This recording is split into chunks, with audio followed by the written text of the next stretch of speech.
बेसन चाहे जितना खूबसूरत हो, गरम गरम पकौड़े छनेंगे और दुनिया चाहे जितनी ताकत लगा ले, 2024 में राहुल गांधी देश के प्रधानमंत्री बन देंगे। कोर्ट में जज के सामने खुलेआम गोलियां चला दी जा रही है। जब जज सुरक्षित नहीं है तो आम आदमी का कि सरकार ने ये 200 रुपए मतलब कम कर दिए। क्या भैया दूध रक्षाबंधन 9 सालों में नहीं हुआ?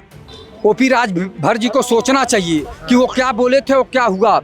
ये नरेंद्र मोदी के लिए संकेत है, उसके दिन का चैन और रातों की नींद हराम हो गई होगी। अरे भारत इंडिया नाम बदल जाएगा, इससे क्या मतलब? जनता की कोई बात नहीं उठा रहा है। जनता को भी चाहिए, जो फुटपाथ पे ठेला लगा रहा है इसको क्या चाहिए? 2 टाइम का खाना चाहिए। इसकी गारंटी कौन देगा? आपका बेटा पढ़ नहीं रहा है, लिख नहीं रहा है, नौकरी सबको चाहिए। अरे चुप रहिए, प्राइवेट नौकरी। जब नेता काम लायक नहीं रहेगा तो जनता पलट देगी, साफ सीधी। राजभर जी तो बड़ा दावा कर रहे थे सर। देखिए, राजभर जी का चिल्लाने का काम है, वो चिल्लाएंगे, उनको चिल्लाने दीजिए। आप भी उनके चिल्लाने में मजा लीजिए, बहुत अच्छी अच्छी बातें कहते हैं, हंसी आती है सुन के। गृह मंत्री भी बनेंगे तो नेक्स्ट लालू प्रसाद वही है ना, वो सीएम भी बनेंगे। जो भी अपराध कर रहा है वो सीधा जेल में जा रहा है या तो खेल हो जा रहा है कि मैं जिला पंचायत बनूंगा, प्रधानमंत्री बनूंगा, लेकिन इतनी भद्दी सरकार जो अपनी घरवाली का ना हुआ वो देश का कैसे हो जाएगा? 2024 लोकसभा चुनाव से पहले जहां पे घोसी का उपचुनाव सेमीफाइनल माना जा रहा था, जहां एक तरफ भारतीय जनता पार्टी के तमाम सारे मंत्री और जो डिप्टी सीएम है वो पूरी ताकत लगाए हुए थे, तो दूसरी तरफ समाजवादी पार्टी और उनके जो सहयोगी दल है वो जमीन से जुड़े हुए थे और तमाम सारी वहां पे बात कही गई थी। सबसे प्रमुख चेहरा ओपी राजभर का था, वो लगातार ऐसे बयान दे रहे थे कि अखिलेश यादव को कहीं ना कहीं परास्त होना पड़ेगा, ऐसा कुछ वो कह रहे थे। लेकिन जब रिजल्ट आया तो ओम प्रकाश राजभर के पैर तले जमीन खिसक गई, क्योंकि समाजवादी पार्टी के जो आगे प्रत्याशी थे सुधाकर सिंह, उन्होंने एक बढ़िया जीत हासिल की है। और उसके बाद ये चर्चाएं हो रही है कि जो छोटे दल है भारतीय जनता पार्टी के, उनका भविष्य क्या होगा। हम दारूसफा के बाहर खड़े हैं, ये दारूसफा वही है जहाँ पे तमाम सारे लोग चालक, राजनीतिक के चालक लोग यहाँ रहते हैं और तमाम तरीके की बात यहाँ से रणनीति बनती है। हमारे साथ यहाँ पे कुछ लोग मौजूद है, बात करते हैं क्या होगा। घोसी का जो उपचुनाव था वो सेमीफाइनल माना जा रहा था, लेकिन एक बार फिर भारतीय जनता पार्टी को हार का सामना करना पड़ा है सर। देखिए, भारतीय जनता पार्टी के तमाम नेता सेमीफाइनल बता रहे थे, आपने सुना भी होगा।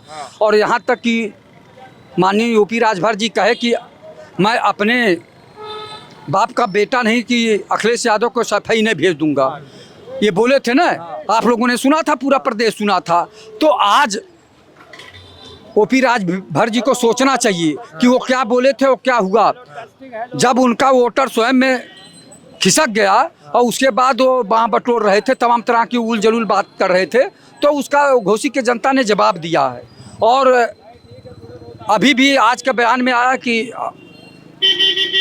ये चौहान जी और मैं स्वयं मंत्री बनूंगा। तो हमारे नेता जो है देश के प्रधानमंत्री आदरणीय मोदी जी हैं, अमित शाह जी हैं और नड्डा जी हैं, ये बोले हैं वो। तो ये चाटुकारिता की हद कर रहे हैं। आप एक दल के स्वयं राष्ट्रीय अध्यक्ष हो, फिर नेता दूसरे के मान रहे हैं। और इधर जो है जब क्षेत्र में जाते हैं तो कहते हैं कि दूसरे को बाप करने से काम नहीं चलेगा, अपना बाप पैदा करो अपना। राजभर जी तो कह रहे थे कि यहाँ पे राजभर चुनाव लड़ रहे हैं, ओपी राजभर, और चुनाव तो जीतेंगे, लेकिन तो पाला तो बदल गया एकदम पासा पूरी तरीके से। वहाँ की जनता इन लोगों के क्रियाकलापों से ऊब चुकी थी और देश की जनता और प्रदेश की जनता देख रही थी। और आप ये बताइए कि एक माननीय विधायक होते हुए किन परिस्थितियों में वो इस्तीफा दिए? आप समाज हित में थोड़ी दिए, प्रदेश हित में नहीं दिए। और न सरकार पे कोई खतरा था, न सरकार गिर रही थी।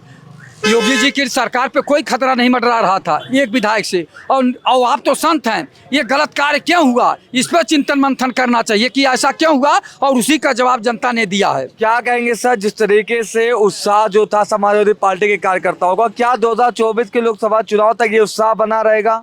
घोसी की जनता को बहुत बहुत बधाई पहले तो, बाकी अजय राय जी को बहुत बहुत मुबारक, कांग्रेस उत्तर प्रदेश अध्यक्ष को, जिन्होंने अपना समर्थन देते हुए समाजवादी पार्टी की सीट को विजय की तरफ ले गए। एक बहुत बड़े गठबंधन की तरफ हम बढ़ रहे हैं, एक मजबूती के साथ हम 2024 की तैयारियां कर रहे हैं।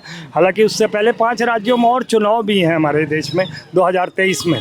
तो हम लगता है कि जिस तरीके से हमने मजबूती का गठबंधन का परिचय दिया है, चाहे 1 सीट हो, चाहे 2 सीट हो, चाहे 200 सीट हो, उससे फ़र्क नहीं पड़ता है। हमने एक गठबंधन की मजबूत शुरुआत कर दी है और 2023 में 5 राज्यों में और 2024 में हम अपने आप को बहुत मजबूत पाते हैं।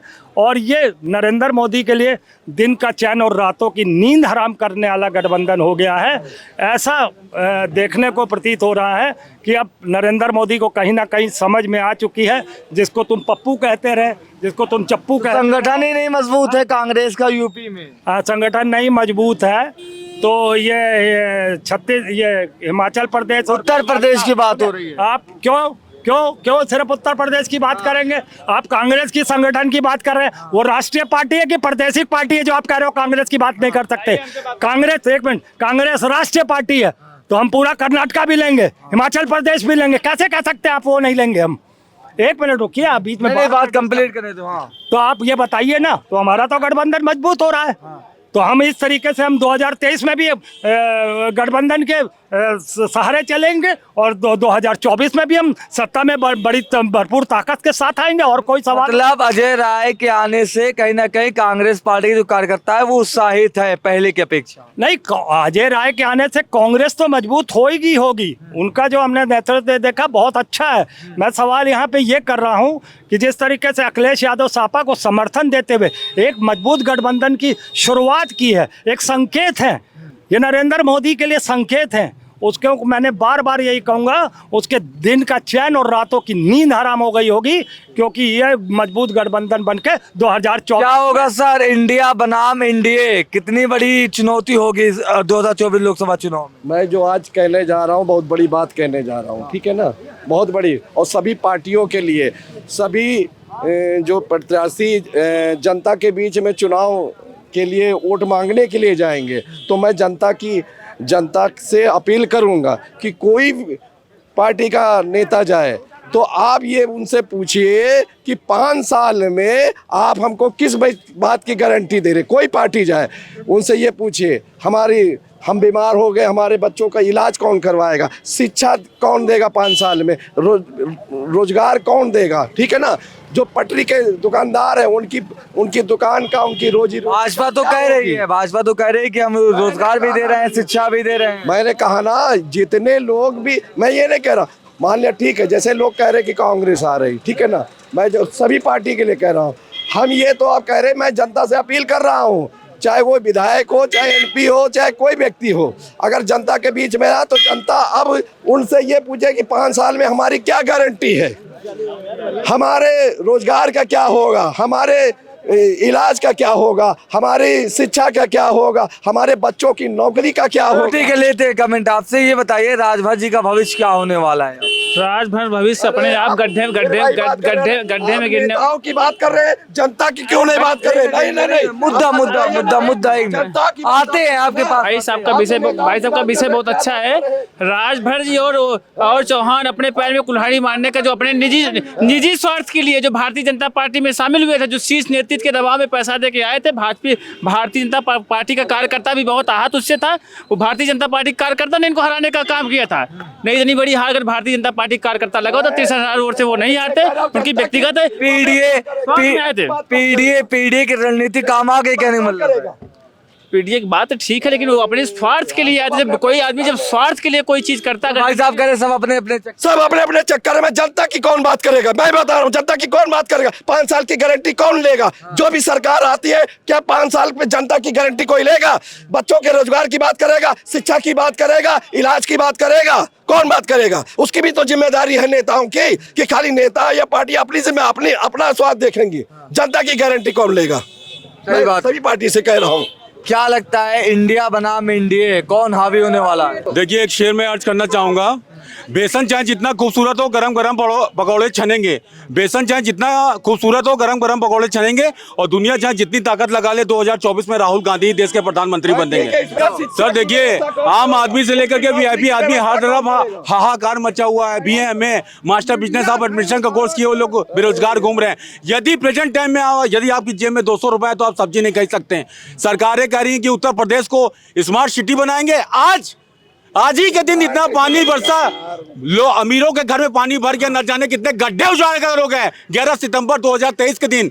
और लोगों के सामने सच्चाई आ गई कि सरकारें कहीं करोड़ों अरबों रुपए गड्ढे भरने के लिए दे रहे हैं। अरे जब अमीरों के घर में पानी भर गया तो गरीबों का क्या हुआ होगा। मैं आपके चैनल के माध्यम से कह रहा हूँ, कोई भी सरकार आती है, कोई भी सरकार जाती है, इससे मतलब ये नहीं है सरकार को आम आदमी से लेकर के वीआईपी आदमी की सुरक्षा भी तो करनी चाहिए। कोर्ट में जज के सामने खुलेआम गोलियां चला दी जा रही है। जब जज सुरक्षित नहीं है तो आम आदमी का क्या होगा। जनता भी तो नहीं सुरक्षित है। जनता का रोजगार, सुन लीजिए भाई साहब, जनता को तो रोजगार चाहिए, जनता को इलाज चाहिए, जनता को नौकरी चाहिए, जनता को सरकार तो कह रही है सरकार कह रही कि 2 करोड़ रोजगार देंगे, सरकार ने कुछ नहीं किया। सरकार ने जनता से मैं कहना चाह रहा हूँ का नियम है। आप खुद सोचिए कि सरकार ने ये 200 रुपए मतलब कम कर दिए। क्या भैया दूध रक्षाबंधन 9 सालों में नहीं हुआ?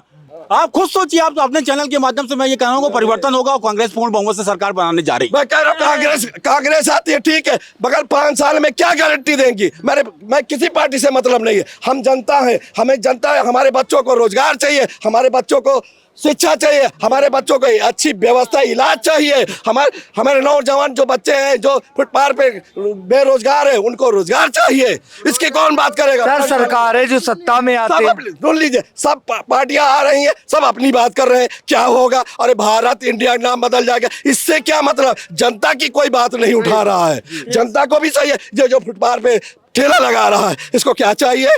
2 टाइम का खाना चाहिए। इसकी गारंटी कौन देगा? इसकी 5 साल में कौन गारंटी नेता लेगा? तो ये गारंटी देगी आपको? आपका बेटा पढ़ नहीं रहा है, लिख नहीं रहा है, नौकरी सबको चाहिए। अरे चुप रहिए, प्राइवेट नौकरी सब जगह, सरकारी नौकरी। अच्छा ये बताइए यूपी का जो माहौल बन रहा है, का माहौल सब बढ़िया है। नहीं घोषी में जिस तरीके से भारतीय जनता पार्टी को घोषी का छोड़ दीजिए, एक घोषी नहीं है, कई जगह पे ये चीजें हैं, ठीक है। जब नेता काम लायक नहीं रहेगा तो जनता पलट देगी, साफ सीधी। राजभर जी तो बड़ा दावा कर रहे थे सर। देखिए राजभर जी का चिल्लाने का काम है, वो चिल्लाएंगे, उनको चिल्लाने दीजिए। आप भी उनके चिल्लाने में मजा लीजिए, बहुत अच्छी अच्छी बातें कहते हैं, हंसी आती है सुन के। कह रहे मंत्री भी बनेंगे तो नेक्स्ट लालू प्रसाद वही है ना, वो सीएम भी बनेंगे, उसमें चिंता नहीं है। अरे मंत्री ने, हम सीएम की बात कर रहे हैं। और भाई साहब आपने नौकरी की बात कही, तो नौकरी कोई भी सरकार आपके लिए नौकरी नहीं करेगी। आप हमको ये बता दीजिए सर, घोषी के चुनाव की बात आप कर रहे हैं, यही अगर बसपा लड़ाया होता, कांग्रेस लड़ाया होता, लोकदल लड़ाया होता तो ये औकात मालूम हो जाती। जब सब एक आदमी पर 2 औरतें काफ़ी होती हैं, जब सगरे इकट्ठा भे हैं तब उन्होंने जो है इधर भी तो थे, संजय निषाद थे, राजभर थे, अनुप्रिया पटेल की पार्टी, यहाँ भी तो तमाम सारे छोटे दल थे ना। नहीं ये छोटे दल थे, उन लोगों ने जो है वो लोग नहीं प्रचार करने गए, इनको आप कह रहे। और बात जहाँ तक रही है, ये एक आधी सीट की बात नहीं है, जनता खुद हर चीज को समझ। काम नहीं रहेगा तो जनता क्या करेगी? दोनों तरफ छोटे छोटे दल थे, इसको मानिए। दारा सिंह चौहान ने क्या किया? अपनी सीट छोड़ के दूसरे जगह चले गए हैं, तो जनता जान रही है, पता चले यहाँ से भी जीते, फिर 3 साल बाद, अभी 2 साल ना पूरा होगी उसका, फिर दूसरी जगह भाग जाए। तो भगोड़े नेताओं का ये बताइए सर, ये जो उत्साह बना है, क्या जो जीता है समाजवादी पार्टी का वहां से कैंडिडेट सुधाकर सिंह, क्या ये उत्साह 2024 लोकसभा चुनाव तक ये रहेगा या फिर बस खत्म हो जाएगा? देखिए उत्साह की बात ये है कि जनता किसको चाहती है, पहली चीज, सपा या बसपा या फिर भाजपा, ये तो जनता ही तय करेगी। मैं और आप इसमें कुछ नहीं कह सकते, केवल अपना पॉइंट ऑफ व्यू दे सकते हैं। हाँ दूसरी चीज ये रही कि देखिए सपा से जनता परेशान हो गई थी गुंडागर्दी से, हाथ मोड़ के चलने से, ठीक है। अब कम से कम आपको सुरक्षा की तो गारंटी है, यहाँ पे कोई कुछ नहीं कर रहा है, आपके जमीनों का अतिक्रमण नहीं हो रहा है, उस पर नहीं कर रहे हैं। जो भी अपराध कर रहा है वो सीधा जेल में जा रहा है या तो खेल हो जा रहा है। तो आप साफ सीधी चीजें देख लीजिए, अगर आप सुरक्षित हैं तो आप खुल के हर चीज काम कर सकते हैं। अगर क्या कह रहे हैं आप? ऐसा है, ये सरकार इसमें भाजपा में सबसे बड़ा गुंडा वो सब सही है, और जो गठबंधन में है वो सब अपराधी है। चीज क्या है, भाजपा सपा और बसपा ये नेता सब में थे, सब में गए हैं, सुनिए सब में गए हैं ये नेता, और नेता इसलिए गए हैं कि उनको सत्ता चाहिए, जनता वोट दे ये रही। बाजीगर सरकार हो चुकी, अब इसका कहीं नंबर नहीं आएगा 23 और 24 में। गठबंधन में प्रधानमंत्री होगा, राहुल जी हो या कोई और चेहरा हो, बाकी इज्जत तंग आगे। गन्ने का भाव कहते हैं हम 15 दिन में पेमेंट करेंगे, आज तक कोई पेमेंट। लेकिन सरकार में डिप्टी सीएम एक है, वो कह रहे हैं कि 80 की 80 सीट भारतीय जनता पार्टी जीतेगी। अपने घरों बैठे तो मैं भी कहूँ जाऊंगा कि मैं जिला पंचायत बनूंगा, प्रधानमंत्री बनूंगा, लेकिन इतनी भद्दी सरकार, जो अपनी घरवाली का ना हो वो देश का कैसे हो जाएगा? ये तमाम सारे लोगों को आपने सुना जिस तरीके से घोसी के उपचुनाव को लेकर इन्होंने तमाम सारी ऐसी बातें कही, तो कई लोगों ने अपने जो मूलभूत मुद्दे हैं शिक्षा रोजगार इसको लेकर भी तमाम सारी बातें द लीडर हिंदी के माहौल काबा के प्रोग्राम में रखा। लेकिन देखना होगा कि जिस तरीके से घोसी के उपचुनाव में जो जनता का उत्साह था वो उत्साह आने वाले दिनों में जब 2024 का लोकसभा चुनाव होगा तो क्या वो उत्साह बरकरार रहेगा या फिर जो घोसी में खेला हुआ है वो खेला एक बार फिर 2024 के लोकसभा चुनाव में दिखाई देगा। लखनऊ से कैमरा पर्सन आयुष सोनी के साथ इरफान रिजवी, द लीडर हिंदी।